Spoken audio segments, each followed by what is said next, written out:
ఒక ఊరిలో ఒక చిన్న పాప ఉండేది. ఒకరోజు దీపావళి పండగ వచ్చింది. గ్రామంలో అందరూ పెద్ద పెద్ద దీపాలను పట్టుకొని మెరిసిపోతూ ఉన్నారు. కానీ ఆ పాప దగ్గర ఒకే ఒక చిన్న దీపం మాత్రమే ఉంది. అది చూసి పాప చాలా బాధపడింది. తన దగ్గర ఉన్న చిన్న దీపం అంత వెలుగునివ్వదేమో అని బాధపడుతూ కూర్చుంది.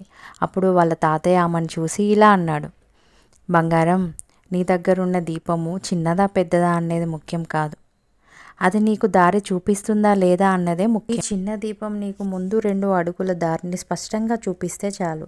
ఆ 2 అడుగులు నడిస్తే తరువాతి 2 అడుగులు కూడా కనిపిస్తాయి. అలా ఒక్కో అడుగు వేస్తూ వెళితే నువ్వు చేరాలనుకున్న చోటికి తప్పకుండా చేరుతావు.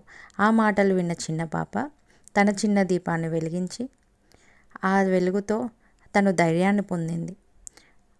ధైర్యంగా తను వెళ్ళాలనుకున్న చోటుకు వెళ్ళిపోయింది. నీతి ఏంటంటే, జీవితంలో మనకి ఉన్న అవకాశం చిన్నదైనా దానిపై నమ్మకంతో ముందుకు అడుగేస్తే అదే మన విజయానికి దారిని చూపిస్తుంది.